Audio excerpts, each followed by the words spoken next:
स्वागत है आप सभी लोगों का मेरे चैनल साइंस टू टेक्नोलॉजी में। मैं अनुपम विपुल आप सभी लोगों का स्वागत करता हूं आज के शो साइंस थर्सडे में। आज हम लोग बात करेंगे वेस्टेड बायोगैस पोटेंशियल के बारे में। तो आइए समझते हैं इसे। तो सबसे पहले समझना पड़ेगा लॉजिक क्या है। तो लॉजिक ये है कि जितने भी बायोडिग्रेडेबल मटेरियल्स हैं यानी कि बायो मैटर जितना है वो ब्रेक डाउन करेगा ही, उसीलिए उसे हम लोग बायोडिग्रेडेबल कहते हैं। तो जब वो ब्रेक डाउन करेगा तो उसमें वो बहुत सारा गैसेस देगा। तो यहाँ पे ये समझिए ये नेचुरल प्रोसेस है, ये होगा चाहे वो जंगल के बीच में कोई पेड़ सड़ रहा हो, आप खाना कहीं फेंक दिए हो, कुछ भी हो फर्क नहीं पड़ता, बायोडिग्रेडेबल वो खुद ब खुद होगा ऐसा। और इसको अगर आप एक डिवाइस के अंदर करते हैं यानी कि एक जगह कंटेन करके करते हैं तो आप इससे बायोगैस का यानी कि जो इमिशंस हो रहा है उसका क्वालिटी को इम्प्रूव कर सकते हैं। तो यहाँ पे समझिए कि अगर आप नेचर में खुला छोड़ देते हैं तो उससे काफ़ी कार्बन डाइऑक्साइड निकलता है, लेकिन फिर भी उससे काफ़ी मीथेन निकलता है। ज़ीरो नहीं होता, मतलब मान लीजिए अगर मीथेन पोटेंशियल उसमें 50% है तो आपको कहिए 25% वो निकलेगा। मतलब अगर जंगल में भी आप ऐसे छोड़ दिए हैं निकलेगा, जैसे गोईठा छोड़ दिए हैं खुले में, निकल रहा वो डिकम्पोज होते जा रहा है, जैसे जैसे ब्रेक डाउन कर रहा है वो बायोगैस निकलता ही रहेगा। हाँ, बस कॉन्सेंट्रेशन मीथेन का यानी CH4 का कॉन्सेंट्रेशन चेंज होगा, लेकिन रिलीज ज़रूर होगा। तो अगर ये सब को हम एक डिवाइस के अंदर करते हैं जिसे हम लोग बायो रिएक्टर कहते हैं या बायोडाइजेस्टर कहते हैं, तो इससे बायोगैस का इंप्रूवमेंट कर सकते हैं कि जितना निकल रहा है पहली बात वो कलेक्ट हो जाएगा, दूसरी बात आप यील्ड को कंट्रोल कर पाएंगे। और जो मीथेन निकल रहा है, मीथेन एक ईंधन है यानी कि CH4 यानी कि उसमें एक कार्बन का मॉलिक्यूल है जिसको 4 हाइड्रोजन बांध के रखे हुए हैं। ये one of the simplest hydrocarbon है और ऑलमोस्ट हर मामले में one of the good fuels है। मतलब लिक्विड फ्यूल के कंपेयर में अगर देखें तो स्टोरेबिलिटी उतनी आसान नहीं है, लेकिन बाकी सारा चीज़ बहुत अच्छा है इसका। और अब आप कहोगे ठीक है हमने फ्यूल निकाल लिया तो उसके आउटपुट का क्या हुआ। ऑब्वियसली गैस निकल रहा, तो ऐसा नहीं है 100% हार्ड, ये मतलब समझिए जो ऑब्जेक्ट था, जो ये मैटर था, सॉलिड स्टेट मैटर था, वो गायब हो जाएगा, ऐसा नहीं होगा। तो वो बायो मेन्योर बनेगा। अब ये मेन्योर को आप खुला भी खेत में इस्तेमाल कर सकते हैं, जनरली एक दो बार से ज़्यादा करने को नहीं कहा जाता, क्योंकि कॉन्सेंट्रेशन अनबैलेंस कर देगा, पीएच अनबैलेंस कर देगा। और इसे जनरली फर्टिलाइजर कंपनी लेके फर्टिलाइजर में डेवलप करती है, क्योंकि बहुत सारा चीज़ मेन्योर में मिल जाएगा, कुछ कुछ चीज़ अनबैलेंस रहेगा तो उसे बैलेंस किया जाएगा, क्योंकि खुला ऐसे फर्टिलाइजर नहीं दिया जाता, फर्टिलाइजर को बैलेंस करके रखना पड़ता है ताकि सूट कर सके। या अनबैलेंस अगर आप बना रहे हो तो आपको बताना होगा कि ये इस फसल के साथ बल्ले बल्ले काम करेगा, दूसरा फसल के डालेंगे तो वो स्वाहा हो जाएगा। तो वो दोनों मिल रहा है, तो मतलब समझिए ये नेचुरल प्रोसेस है। अगर आप इसे कंट्रोल करके करते हैं तो आपका आउटपुट ज़्यादा अच्छा हो जाता है, और जो समझिए रिजेक्ट प्रोडक्ट है जो यानी कि वेस्ट है वो भी यूज़फुल है, दोनों यूज़फुल है, यानी 100% ये यूज़फुल सिस्टम है। और ये एक सिस्टम जो है बायो वेस्ट जो है कि कहाँ से आ रहा है, मतलब क्योंकि सिंपल बात हो जाती है कि ठीक है मैं बायो मैटर को डिग्रेड करके ये कर रहा हूँ, तो बायो मैटर आ कहाँ से रहा है जिसे डिग्रेड कर रहा हूँ। ये लाइफ का बाय प्रोडक्ट है, यानी कि इंसान अगर जिंदा रहेगा तो वो खाना खाएगा, खाना खाएगा तो पीछे से निकालेगा भी, चाहे वो गाय ही हो, खाना खाएगी तो पीछे से निकलेगा ही। ये सब लिविंग क्रीचर का बाय डिफ़ॉल्ट रिक्वायरमेंट है, तो ये हमेशा होता रहेगा। बायो वेस्ट जो है लाइफ का आउटपुट है, यानी कि ऐसा नहीं कि जैसे आप फसल लगाते हैं, फसल हटा दीजिए, जंगल है, जंगल में पेड़ है, पेड़ में फल सब है, तो वो गिरेगा, टूटेगा, सड़ेगा, वो घूम फिर के वही करेगा। ये नेचर का मतलब समझिए एक कंप्लीट साइकिल है, ये होगा ही। इसीलिए इसको कहा जाता है रिन्यूएबल रिसोर्स, क्योंकि ये कभी ख़त्म नहीं हो रहा है जब तक लाइफ है, मतलब इंसान जब तक है तब तक वो हगेगा ही। तो ये समझना ज़रूरी है। और अगर आप सोचेंगे ठीक है इसमें ओरिजिनल एनर्जी कहाँ से आ रही है, क्योंकि energy can not be created not destroyed, और मैं कह रहा हूँ कि ये साइकिल है तो, और हर चीज़ करता है, तो एनर्जी आ कहाँ से रही है, ये एनर्जी है सोलर एनर्जी की। तो ये समझिए कि अगर आपको इसको एकदम फंडामेंटल लेवल पे समझना है तो वही समझिए सोलर एनर्जी है जो फोटोसिंथेसिस के कारण समझ लीजिए हाइड्रोकार्बन चेन्स बनते हैं, वो चेन्स का ही आप ये लंबा रास्ता से आ रहे हैं, और कुछ खास नहीं है। ये लॉजिक यही है, ये हर चीज़ के साथ होता है, बस एक डिवाइस में बायोडाइजेस्टर में करना आपको ज़्यादा इफिशियंसी देता है। तो अब बात करते हैं यहाँ पे एक सीरियस समस्या का, CH4 पॉइजनिंग का। तो यहाँ पे समझिए मीथेन जो है one of the highest contributing green house gas है, यानी कि हम लोग को CO2 के बारे में हर कोई पता है, लेकिन उससे ज़्यादा पावर, उससे कम डेंसिटी में करने वाला CH4 है। क्यों?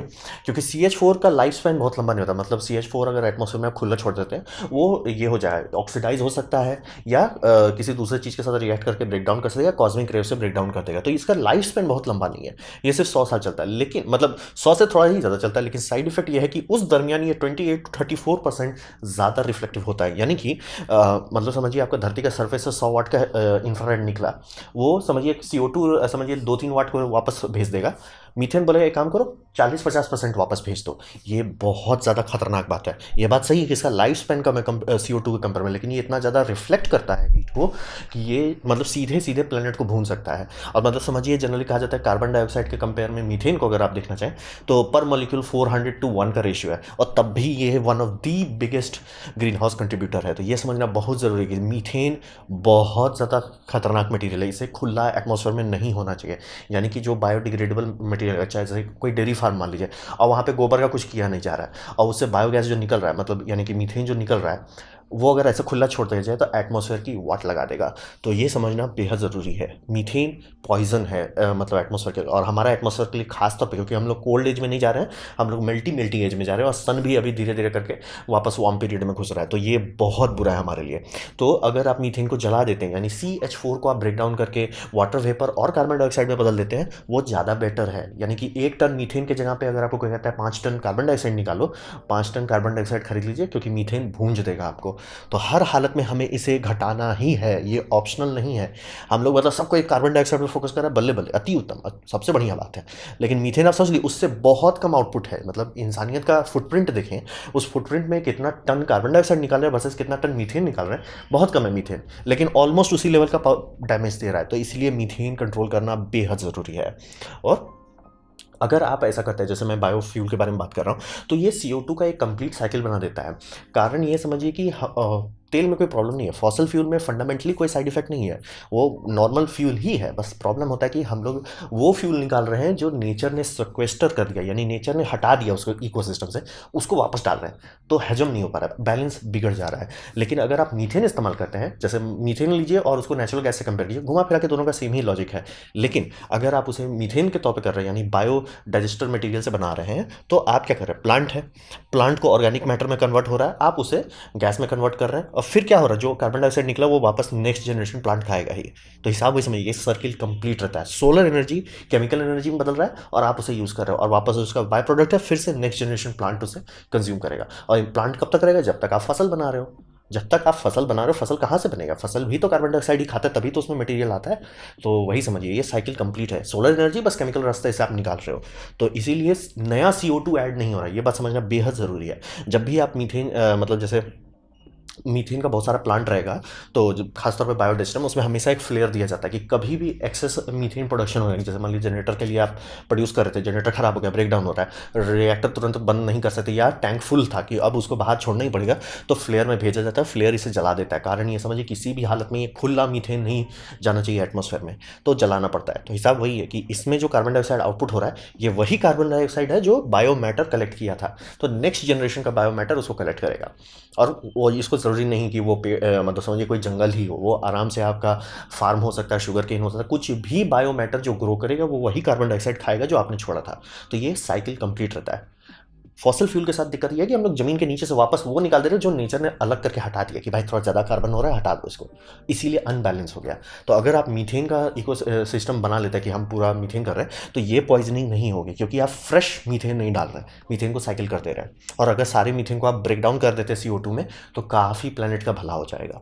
तो CH4 पॉइजनिंग बहुत सीरियस बात है। इसीलिए देखिए, मतलब जब भी किसी भी ग्राफ में देखिएगा कि सारे गैसेस का क्या रेटिंग है, मतलब कितना डेंजर है, तो CH4 सबसे सेकेंड है, ऑलमोस्ट CO2 के लेवल पे खड़ा है। तो ये सीरियस बात है। अब यहाँ इकोनॉमिक्स का बात करते हैं, तो मैंने पिछले वीडियोस में बताया था कि इंडिया में बहुत पहले गवर्नमेंट ने बहुत कोशिश की बायोगैस को स्टार्ट करने का, मतलब 20-30 साल पहले इस तरह का काफ़ी सारे प्रोजेक्ट्स बनाए गए। और अगर आप कर्नाटका में रहते हैं तो आपको इस तरह का मतलब समझिए होम इक्विपमेंट भी मिल जाएगा। बात है कि ये सब काम करता है, ये सब रियल है, काम करता है, लोग यूज़ किए हैं, लेकिन बात है हमेशा हर कोई डिसअपॉइंटेड रहा ये सब में। और अगर आप लोग गाँव में जानते होंगे तो मिल जाएंगे कि अरे हमने लगाए थे उतना कुछ फ़ायदा हुआ नहीं। तो हिसाब वही समझिए आउटपुट इसका बहुत ख़राब आता है। क्यों? तो हिसाब ये समझिए कि अगर हर चीज़ जो है स्मॉल स्केल पे सही से नहीं काम करता, बहुत सारी चीज़ को इकोनॉमी ऑफ स्केल चाहिए, यानी कि उसमें बहुत पैसा डालेंगे तभी वो बहुत ज़्यादा पैसा मल्टीप्लाई करके देगा। एग्जाम्पल के तौर पे जैसे ये सब डाइजेस्टर आप बना रहे हैं, इसमें क्या है, कुछ नहीं। और वही अगर आप ढंग का पावर प्लांट बनाते हैं या कोई ढंग का बड़ा, जैसे ये एग्जाम्पल नीचे मैंने वीडियो दे दिया, एक सब्जी मंडी के मतलब समझिए बहुत बड़ा सब्जी मंडी है, उस सब्जी मंडी का वेस्ट प्रोडक्ट यहाँ पे जाता है। तो सबसे पहले सर इनके पास फायदा होगा ना, इनपुट ही बहुत बम आ रहा है। तो ऐसे करके अगर आप देखेंगे बहुत सारी चीज़ में आप जितना बड़ा बनाएंगे उतना प्रॉफिट होगा। एग्जाम्पल तौर तौर पे जितने डाइजेस्टर होते हैं इसका टेम्परेचर रेगुलेट करना होता है, यानी कि ना तो ज़रूरत से ज़्यादा गर्म हो ना ज़रूरत से ज़्यादा ठंडा हो। ये सब जगह पे ये एक ही टेम्परेचर पे चल रहा है, बाहर का जो टेम्परेचर ठंडे में तो एकदम काम ही नहीं करेगा, गर्मी में भी किसी तरह, क्योंकि इसको 40 डिग्री सेल्सियस तक गर्म करना पड़ सकता है। तो बिना हीटर के इसको चलाना है कोई फायदा नहीं, और हीटर ऑब्वियसली आप इतने सस्ते इक्विपमेंट में लगाओगे नहीं। लेकिन हाँ, जो प्लांट कई लाख का है, 50-60 लाख का है, या 6 करोड़ 10 करोड़ 20 करोड़ का बारे में बात हो रहा है, तब लोग उसमें हीटर लगाते हैं। फिर मिक्सर लगाया जाता है ताकि वो पूरी तरह से ये कर सके, मतलब रिएक्शन को पूरा स्पेस दे सके होने का। CO2 और H2S यानी कि सल्फाइड जो गैस निकलता है उससे जिससे बदबू आती है, वो हटाने के लिए स्क्रबर्स मिलते हैं। लेकिन जो अगर आप छोटे स्केल के लिए स्क्रबर लेंगे वो क्या गुजरा स्क्रबर मिलेगा, और अगर आप इस तरह का घर के लिए लेते हैं आपका स्क्रबर भी नहीं होने वाला। तो आउटपुट यही होता है कि ये सारी चीज़ लगाते हैं तब जाके आपका आउटपुट बम आता है। जैसे कि मान लीजिए आपका जो बायोमैटर था उसका पोटेंशियल था कि 50% वो देगा गैस, बेस्ट केस में आपका ये सब छोटा वाला 30 में देने में रो देता है, वहीं अगर बड़ा रहता है तो 45 तक निकाल लेता है। तो कारण वही समझिए, इफिशियंसी के लिए ये फिजिक्स अलाउ नहीं करता कि इसको आप बहुत छोटा कर लें। इसको आप जितना बड़ा स्तर पर बनाएंगे कि बड़ा रिएक्टर है, उसमें बहुत भयानक भयानक इक्विपमेंट लगाया, मॉनिटरिंग इक्विपमेंट है, कंट्रोल इक्विपमेंट है, जितना आप वो सब पे खर्च करेंगे उतना ज़्यादा आउटपुट मिलेगा। तो यहाँ पे ये हो जाता है कि जितना ज़्यादा आप पैसा डालेंगे उतना ज़्यादा आपका ये मल्टीप्लाई कर देगा। छोटे स्केल पे ये काम नहीं करता है, क्योंकि बिना एड ऑन के मैक्सिमम आउटपुट होगा ही नहीं। जैसे कि अगर आप छोटे 100 गाय का आउटपुट आप देखेंगे तो आपको लगेगा कि 10 किलोवाट तो कम से कम चलना चाहिए। चलेगा, बेशक चलेगा, 10 किलोवाट का जनरेटर चलेगा, लेकिन 2-3 घंटे में गैस खत्म हो जाएगी। तो अब वहीं पर अगर आप 1000 का लेते हैं तो आप सोचेंगे 10 गुना बड़ा होगा, नहीं, उसका आउटपुट 50 गुना ज़्यादा हो जाएगा। क्योंकि बड़े में आप उसका हीटर का व्यवस्था कर लेंगे, आप मिक्सर का व्यवस्था कर देंगे, आप स्क्रबर का व्यवस्था कर लेंगे, सब चीज़ बल्ले बल्ले हो जाएगा। तो ये इकोनॉमिक्स इसे सब कहता है कि भैया आप बड़ा करो तो बल्ले बल्ले, छोटा करोगे तो भूखे मर जाओगे। तो इसीलिए इंडिया में बहुत पहले से बायोगैस का हलचल होने के बाद भी ये उतना सक्सेसफुल नहीं रहा। इसीलिए आप हर जगह नहीं देखते इसे, हर शहर में नहीं देखते, जबकि हर जगह इसका ज़रूरत है। मतलब आप लोगों से कितने लोग जानते होंगे कि बड़ी बड़ी सब्जी मंडी जिसका कचरा ट्रैक्टर से निकालना पड़ता है, तो वो सब कितना बायोगैस दे सकता है, सवाल ही नहीं। मैंने नीचे वीडियो दिया हैदराबाद वाला का, देख के हैरान हो जाए, इतना कचरा निकलता है। तो ये बात समझना जरूरी है। यहाँ इकोनॉमिक्स इसको सपोर्ट करता है कि भैया आप बड़ा बनाओ बल्ले बल्ले रहोगे, छोटा बनाओगे रोते रह जाओगे। तो बात करते हैं कि इसका इस्तेमाल कैसे कर सकते हैं। तो हिसाब ये समझिए, ये बात आपको सबसे पहले स्टार्ट करके चलना है कि CH4 का इमिशंस नहीं होना है, कम से कम जीरो के पास जितना ले जा सके उतना बल्ले बल्ले, ठीक। और रहा बात, इससे अगर आप बनाते हैं तो जो बाय प्रोडक्ट निकल रहा है वो आपका केमिकल फर्टिलाइजर का रिक्वायरमेंट कम कर देता है। क्योंकि हम लोग जो ये बायो मैटर बनाते हैं, बायो मैटर में एक माइक्रो ऑर्गेनिज्म का एक पूरा इकोसिस्टम चाहिए, तभी जाके आपका प्लांट हेल्दी रहेगा। सिर्फ केमिस्ट्री डाल देने से काम नहीं चलेगा, आपको माइक्रो ऑर्गेनिज्म का पूरा इकोसिस्टम चाहिए।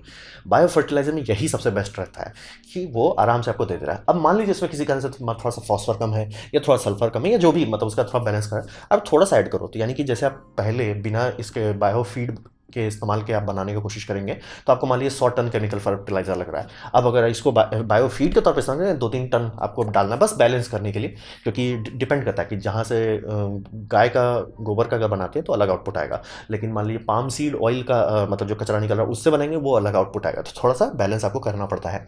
तो केम फर्टिलाइजर का रिक्वायरमेंट बहुत कम कर देगा।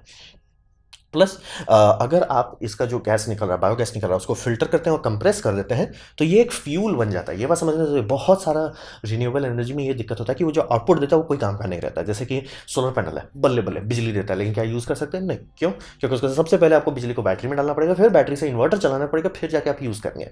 समझ रहे? ऐसा फॉर्मेट में आ रहा है जो आप नहीं कर सकते। यहाँ पे अगर इसको कंपेयर करते हैं बायोगैस से, जैसे कि मान लीजिए कि एक आपने गाँव का कुछ सब जितने भी ग्वाले थे सबसे साथ आपने डील किया कि भैया कम से कम 500-600 गाँव का आउटपुट आप एक जगह पे डालते हैं, तो आपके पास क्या होगा? आपके पास एक गैस आएगी जिसे आप कंट्रोल कर सकते हैं कि भैया लोड का अभी इसको नहीं करता है। जैसे कि मान लीजिए गांव में सब लोग मतलब समझिए गांव में सोलर लगा रहे हैं, बल्ले बल्ले सबका बल्ले बल्ले, रात में लेकिन सब क्या करें, रात में आप गैस बायोगैस चलाते हो, आपको वैसा मिल रहा है जैसा आपको आदत है। जैसे कि जनरेटर से आप वही चला रहे हो जो जनरेटर डीजल पे चलता है, तो वही समझ लीजिए ये एक ईंधन दे दे रहा है। ईंधन हम लोग चाहते हैं, हम लोग फॉसिल फ्यूल पे क्यों चलते हैं? क्योंकि वो वन ऑफ दी बेस्ट है। तो ये भी वही दे रहा है, वन ऑफ दी बेस्ट। जैसे कि नेचुरल गैस पे जो जितने जेट इंजन चल के टरबाइन पावर प्लांट चलाए जाते हैं जिससे आपका बिजली आ रहा है, वहाँ पे आप मीथेन भी डाल सकते हो, उसको कोई प्रॉब्लम नहीं हो रहा है और मीथेन से ज़्यादा खुश्क रहेगा।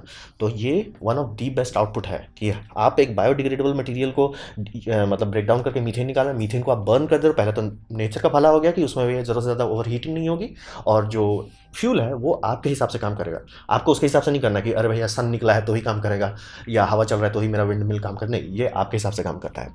और इसको आप व्हीकल में इस्तेमाल कर सकते हैं। जैसे कि दिल्ली में कई जगह पे काफ़ी किसानों ने कोशिश किया है कि बड़े में जनरली फ़ायदा रहता है, छोटे छोटे में नहीं काम कर पाता। बड़े बड़े सिस्टम में ये बल्ले बल्ले एक्चुअल काम करता है कि हाँ भाई, आपको हम बढ़िया से CNG दे सकते हैं, यानी कंप्रेस्ड नेचुरल गैस, यानी कि मेनली मीथेन। लेकिन हाँ, उसके लिए फिल्टर करना पड़ता है और कंप्रेस करना पड़ता है। ये छोटे स्केल पे नहीं काम करेगा, इसीलिए वो बार बार इसका इकोनॉमिक सीधा कहता है कि बड़ा करो, बल्ले बल्ले रहो, छोटा करोगे रोते रह जाओगे। तो ये समझ लीजिए, ईंधन भी हम लोग को, आपको गाड़ी को भी नहीं बदलना पड़ेगा, सिर्फ मॉडिफिकेशन किट रहेगा। और दिल्ली में तो वो भी नहीं करता, लोगों के पास ऑलरेडी रखा हुआ है। जनरेटर में भी ज़्यादा तिगड़म नहीं करता, थोड़ा सा मॉडिफिकेशन करना पड़ता है। और अगर मान लीजिए ये आप बड़ा कर रहे हैं, जैसे कि मैंने सबसे बड़ा बायोगैस प्लांट देखा है एक लैंडफिल से चलते हुए, वो है अराउंड 20 मेगावाट्स का। सोच लीजिए, ये बड़ा पावर है, बम बम पावर है। और छोड़ दीजिए मेगावाट, तो छोड़ भी दीजिए, आप ये बात पे ज़रूर ध्यान दीजिए कि वो उतना मतलब समझिए गैस का इमिशंस को रोक दे रहा है कि भैया मीथेन हमारा एटमॉस्फेयर को ना कंटेमिनेट करे, वे कार्बन डाइऑक्साइड में ब्रेक डाउन कर देते हैं। तो समझ रहे, बहुत बम बम बात है। लेकिन अगर उसमें आप और एनर्जी निकालना चाहते हैं तो आप CHP का इस्तेमाल कर सकते हैं। जैसे कि मान लीजिए गांव के बारे में बात कर रहे हैं, वहाँ पे बिजली उजली का नहीं है, माइक्रो ग्रिड पे, जैसे मैंने पिछला फ्यूचर फ्राइडे वाले वीडियो में था, वहाँ पे अगर आप CHP कर देते, यानी कि जो जनरेटर है ऐसे ही, लेकिन इसका जो हीट निकल रहा है उससे आप एक एब्जॉर्प्शन चिलर चला सकते हैं, जो कि गर्म पानी से आपको रेफ्रिजरेशन करके दे देगा।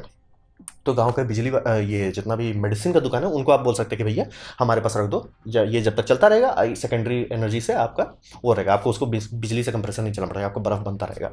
तो ये समझिए बहुत सारा इस्तेमाल है, CHP कर सकते हैं। और जैसे अगर ठंडे जगह में, तब तो गर्मी, इंजन का गर्मी डायरेक्ट इस्तेमाल कीजिए, बल्ले बल्ले हो जाएगा।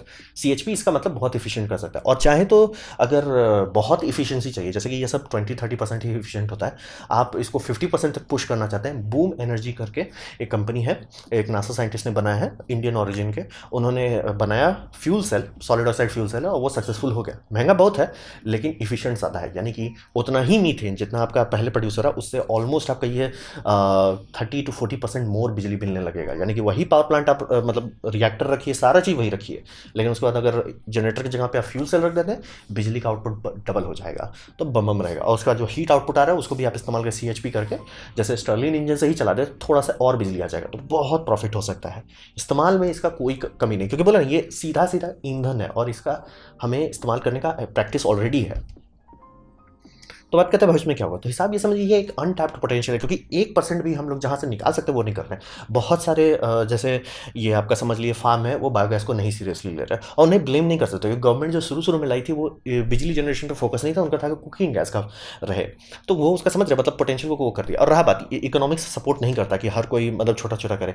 हाँ, जैसे मैंने नीचे एक एग्जाम्पल दिया है, इंडियन का ही है, वो 100 गाय का है, और उसके पास कहिए 10 से 16 kVA का, यानी समझिए 10 से 15 किलोवाट तक का लोड लेने का सिस्टम है उनका। तो 100 गाय पे वो है। अब वो भी ठीक है, बुरा नहीं है, लेकिन उसका दाम करीब करीब से 50-60 लाख का है, और उतना ज़्यादा नहीं है। लेकिन हाँ, उनका ये फ़ायदा कि अगर वो सोलर से मिला देते हैं, उनको फिर कभी बिजली का बिल देने की ज़रूरत नहीं पड़ेगा। तो वो है, मतलब एक्चुअली है, काम करता है, रियल चीज़ है। लेकिन वहीं उसको बड़ा करते कि पूरा गांव का सारा गाय को जोड़ दे, तब तो कोई सोचना ही नहीं है। तो ये समझना बहुत ज़रूरी है कि जितना पोटेंशियल है कि कितने गीगावाट हम लोग बना सकते हैं, उसका 1% भी अभी तक नहीं किया है। और यहाँ पे हम लोग ग्लोबल वार्मिंग को अगर सीरियसली रोकना चाहते हैं, ये करना ही पड़ेगा, ऑप्शनल नहीं है, कंपलसरी है, क्योंकि मीथेन बहुत डेंजरस गैस है। और वहाँ पे समझिए कि हम लोग ऐसा नहीं कि ऑर्गेनिक वेस्ट सिर्फ गाय से निकलता है या सिर्फ खाने का इंडस्ट्री से निकलता है। आप ऑयल बनाते हैं, जैसे वेजिटेबल ऑयल है, उसके भी इंडस्ट्री से निकलता है। आप लकड़ी उकड़ी के बारे में डील करते हैं, उससे भी काफ़ी ऑर्गेनिक वेस्ट निकलता है। तो बहुत सारे फील्ड से दबा के ऑर्गेनिक निकलता है। अगर सबको कलेक्ट करके निकाला जाए एनर्जी में, पहली बात तो एनवायरनमेंट का पोल्यूशन कम हो जाएगा, दूसरी बात बम बम अमाउंट में एनर्जी मिलेगा, और वो एनर्जी को आपको तुरंत यूज़ करने की जरूरत नहीं है, जो कि रिन्यूएबल का सबसे बड़ा समस्या है कि वो एनर्जी तब देता है जब उसकी मूड होता है। यहाँ पे आप एक तो फ्यूल से सके कि सोलर नौटंकी कर रहा है, चलो बायोगैस जनरेटर चला लो। जर्मनी भी यही करता है कि बायोगैस खूब डेवलप करते रहता है, लेकिन जैसे ही सोलर का आउटपुट कम होता है, शांति से वो ये समझिए बायोगैस से जेट इंजन चालू कर देते हैं, आराम से बिजली आ रहा है।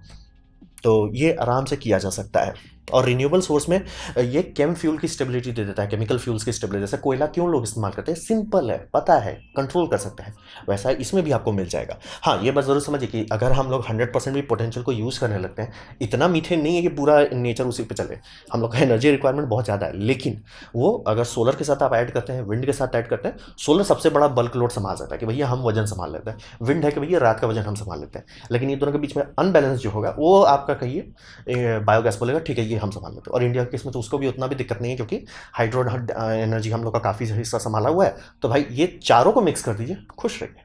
आपको एनर्जी स्टोरेज भी नहीं चाहिए, एनर्जी स्टोरेज का काम ये कर सकता है। तो ये समझना बहुत ज़रूरी है कि ये स्टेबिलिटी बहुत अच्छी वाली बात है।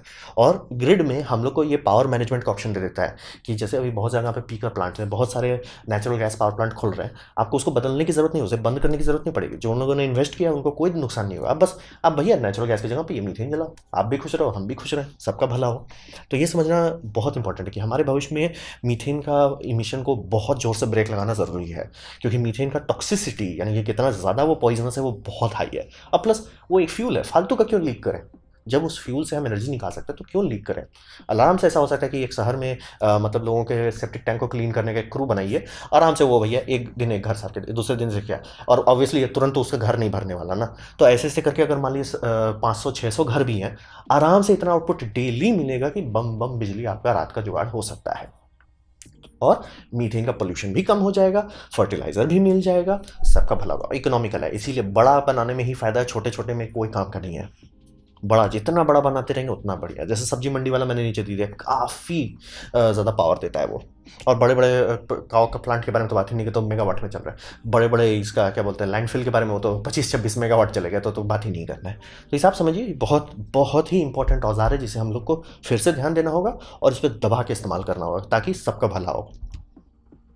तो ये था मेरा प्रेजेंटेशन वेस्टेड बायोगैस पोटेंशियल के बारे में। उम्मीद करता हूँ आपको अच्छा लगा, कुछ सीखने मिला, कुछ समझ में हो। अगर ऐसा है लाइक कर दे, दोस्तों शेयर कर दे, उससे मेरा काफ़ी भला होगा। नहीं अच्छा लगा, नहीं पसंद आया, कोई बात नहीं, आप डिसलाइक दबा सकते हैं। मैं कहूँगा डिसलाइक 2 या 3 बार दबाएं। मैं आपसे कहूँगा कमेंट लिखे, मैं हर कमेंट को पढ़ने की कोशिश करता हूँ। आपसे कहूँगा सब्सक्राइब कीजिए, बेल दबाइए अगर आप फ्री हैं तो। आपने मेरा वीडियो देखा, जान के मुझे बहुत खुशी हुई। धन्यवाद।